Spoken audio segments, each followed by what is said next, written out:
Time to do some firewall cutting. That sounds cool. Every time, it never gets old. Cranking. I'm forklift certified. Woo!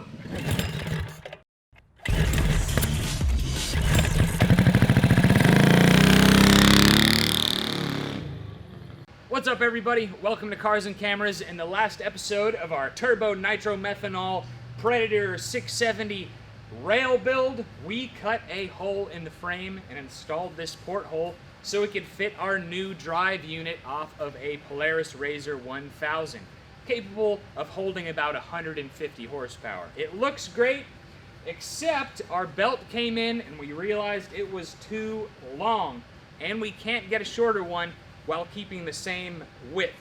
So, what are we gonna do today?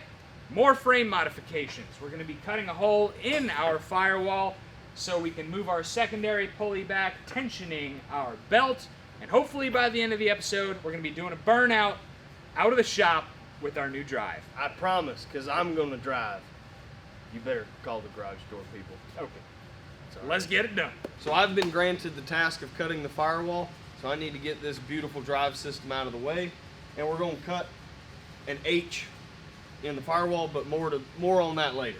Basically what we're going to have to do is in between these red lines, I'm going to have to cut 2 slits all the way up, probably about that high, and then one across the middle, so we can do kind of like that. When we push it in, it's going to give us those are going to be our relief cuts for the firewall, and as well as relieving that of clearance. We need to move these bearings back, unfortunately, but that's okay. Time to do some firewall cutting. Yeah, sorry for whoever's name's on the other side. I'll relocate it, don't worry. Yeah.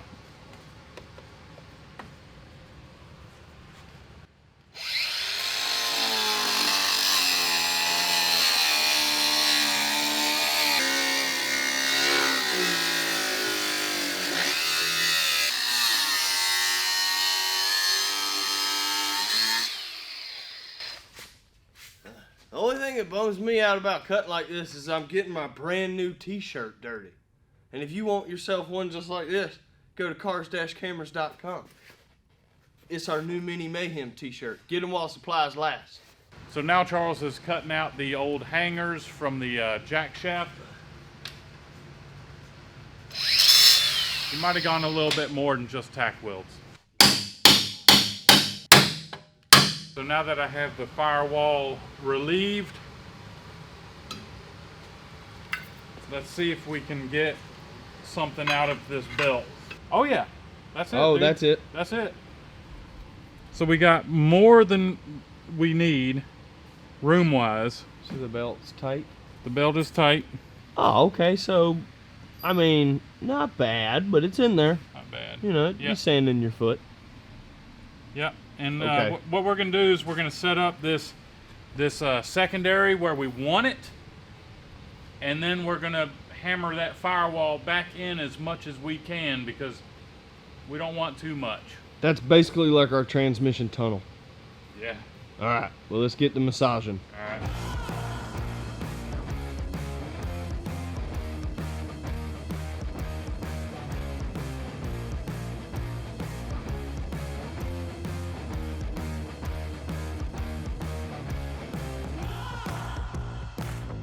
So we got this thing all mocked up. We're a little worried about the clearances, so we're going to go ahead and fire this thing up and make sure everything clears before we do the final welding. So let's fire this thing up.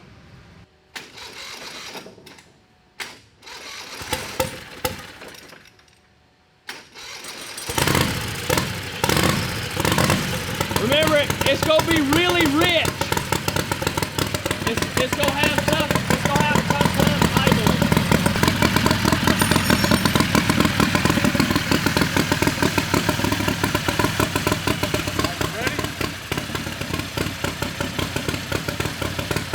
Yeah, I'm ready.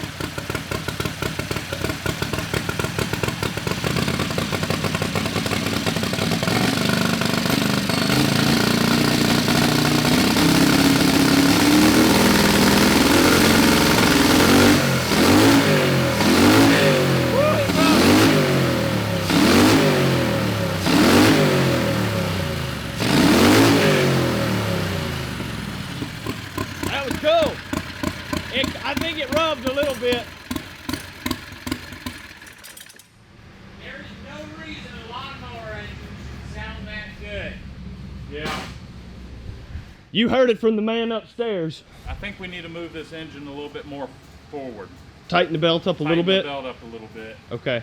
We definitely didn't see all the function, and we can also see that, yeah, we need to cut out that firewall a little bit more for some clearance. Okay. Just a little bit. But we're there. Yeah, I mean, we're there. It's getting really close to being able to I love it. right out the All door. right. Cool. So I'm going to jump in and help the boys finish up the rail here before the end of the day so we can do a burnout out of the shop. We have a few things to take care of that kind of popped up when they test ran it. One, we need to slot the engine plate to get the engine about a ½ inch forward just to get a little bit more tension on the belt. We need to reinforce the snot out of our new jack shaft to the firewall, to the frame, etc. And finally, we're going to box in our transmission tunnel. So, let's get right to it, and we'll be riding in no time.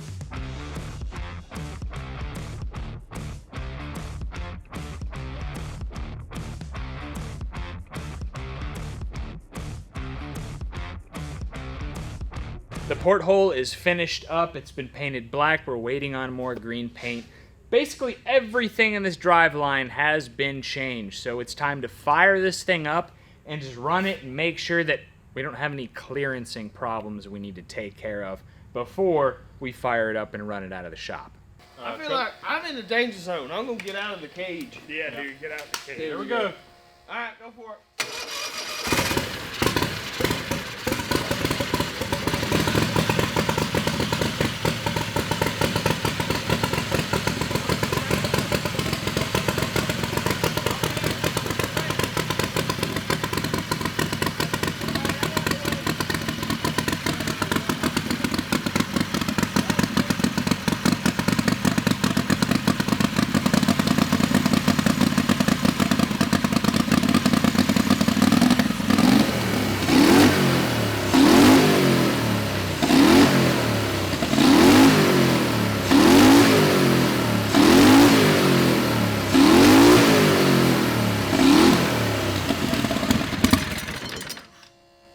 That sounds cool.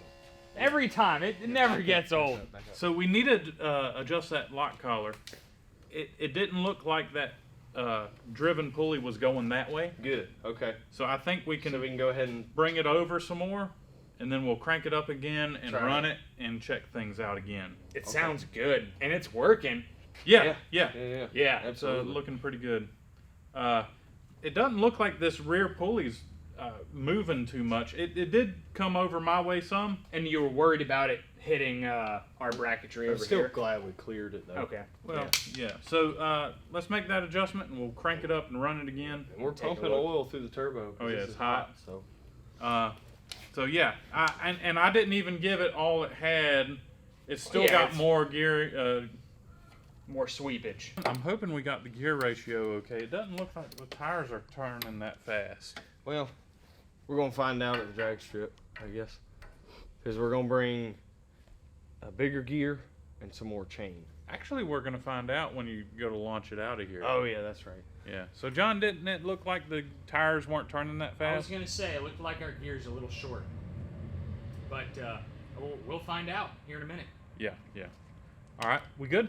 Yeah. All right, let's Absolutely. check it again. Are you boys ready? Oh, I'm ready. Cranking.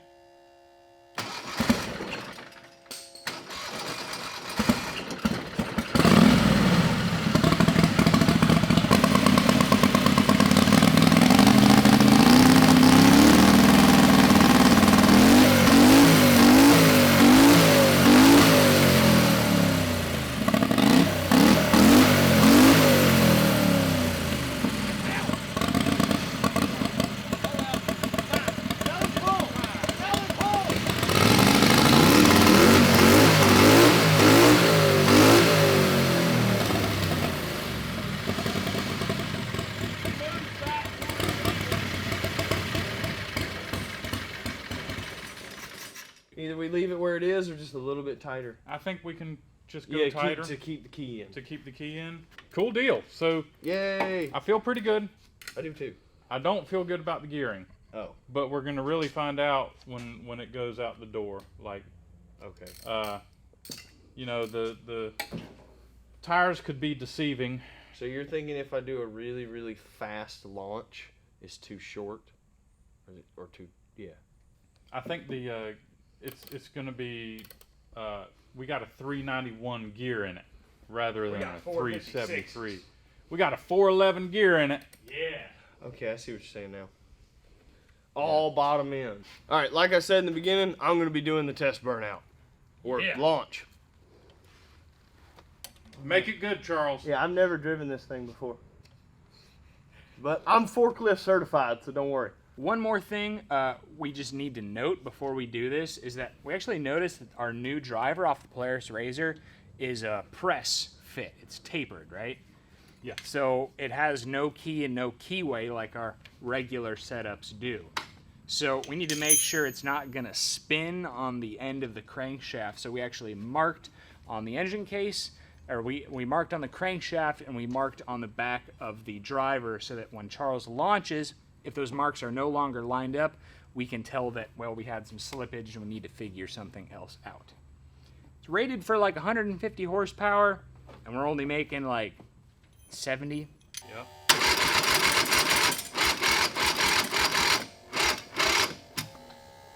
Why?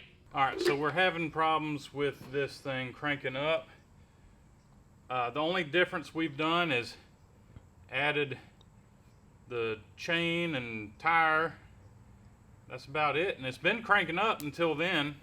So I'm wondering if we got a problem with like a voltage drop or maybe a battery problem. So let's check the voltage of the battery itself. All right, I've almost got 13 volts. Well, is it still hooked up? It's not hooked up to the charger, is it? No. Okay. All right, so Charles, can you just bump it over? Yep. With the ignition off? Yeah. Okay. All right, ready? Yep. All right. Seems like it's dropping pretty fast. Oh boy. All right, so can you hit it again? What I'm doing is I'm checking I've got one lead on the battery itself and one lead at the starter. And you should see all zeros when cranking up. And we're gonna see, or well, very close to zero. You don't want to see a lot of voltage. Go ahead and crank it over. All right, hold it. I had a 0.2 volts of voltage drop there. So I think that's acceptable. I'm gonna check the ground.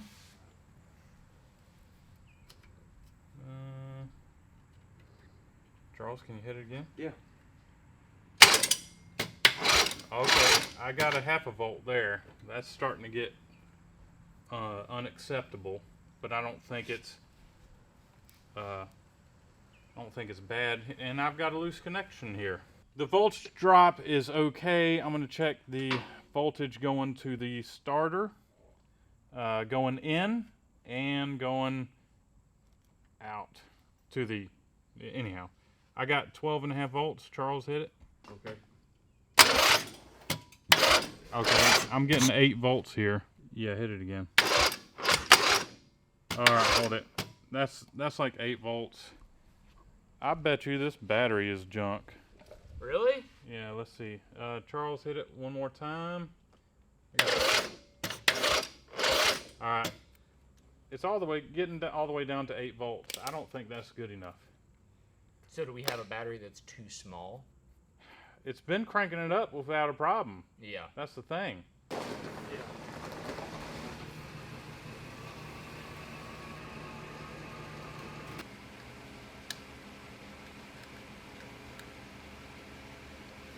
Give that a shot, dude. Oh my goodness. John's way was better. Yeah.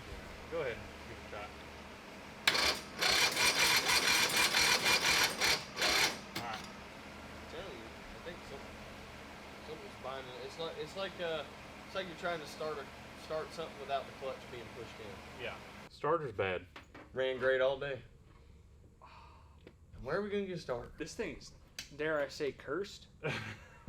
Is this thing cursed?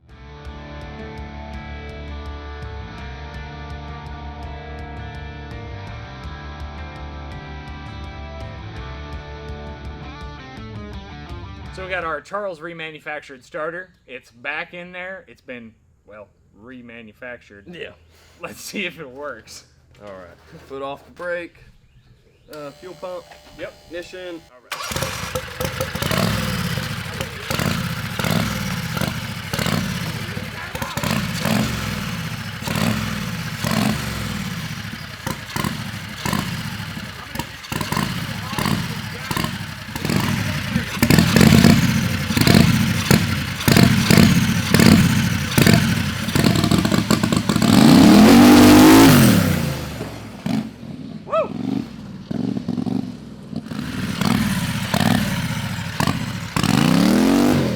That thing's quick. Yeah. We basically have the carburetor tuned still for methanol. All I did was swap the jet. Okay, so that's So why it's it keeps running dying. it's running really awfully rich on gas right now. Sure. That's why I'm having to blip the throttle and stuff. It worked pretty good though. We'll have to look at it again. So we're gonna run this one more time. I'm gonna run my slow motion camera on the drive just to look at it. Okay. And we'll get to see it go one more time.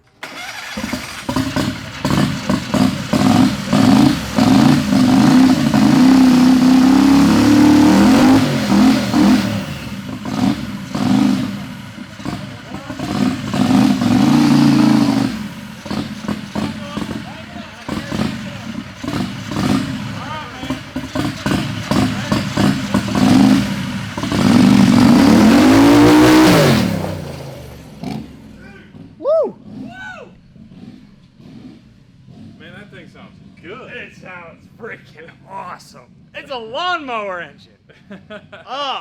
So we're gonna do this one more time because I gotta say it's awesome. I'm gonna add a little bit of water in the mix and we're gonna warm up the tires a little bit better because I really want to see a wheelie leaving the shop. Oh, so you boys ready? Yeah. All right. All right, well I'm gonna add a little bit here and a little bit here. You're gonna roll them forward. We're gonna roll it forward and we're gonna warm up the tire. Okay. You can crank it up, Charles. All right.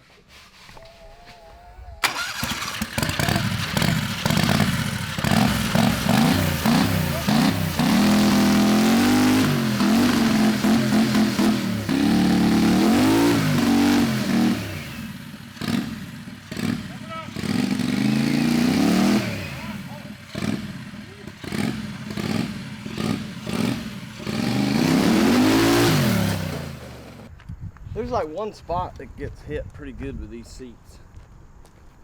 Oof. It got the tires nice and warm though. Yeah. Yeah. My leg was on the brake rotor. But I forgot. It seems like once you get past where we warm up the tires, it goes to spinning again. Yeah. So Concrete's dirty. concrete's dirty. We don't were trying no prep drag racing. We're not ready for no prep. Yeah. So all right. I guess the next thing to do, I'd like to check the brakes. Yeah. And then it's going to be drag strip time. I think so. I think so. So I think that was a halfway decent burnout. Okay, no, it wasn't. I was expecting some smoke and some wheel stands and stuff, but you know, we can save that for the track. So guys, we're gonna end the video right here. I think it turned out pretty good. I'm pretty excited at everything we've accomplished. It's looking fantastic. What do you think, Charles? Oh, I love it. I can't wait to send it down Yeah. the track. So the next video on this cart, the rail, will be the drag strip where we're gonna be hopefully putting down our best times yet. Redemption round. I have a feeling that this is gonna be an epic track night. I can't wait. Yeah, I mean, more epic than the last time. Yeah. In a good way. Definitely. So guys, make sure you go to CarsandCameras.com, help us out, get some merch, because it's gonna help us with our builds like this. So let us know what else you want to see on the rail. I think it's about there. Oh, it's so close. We're gonna add some kind of belt guard. We're gonna add a chain tensioner so we can change the gearing up easily at the track, and then we're hitting it. So thank y'all for watching. We'll catch you next time. I have just one final thing to say here, and that is go check out Monday's video. We basically did an off-road road trip on a 40-year-old mini bike in the Rocky Mountains. So it was an episode that reminded me a lot of our CT70 road trip. So if you enjoyed those videos, be sure to check out Monday's video of riding an abandoned 1980s mini bike through a very high, very difficult Rocky Mountain pass. We'll see you next time. Crooked for some reason. Well, My cut is probably crooked. It is. My cut might be crooked as well. No, my cut across the top is crooked. Oh. That's okay. I had trouble getting the center cut straight. It took 3 tries.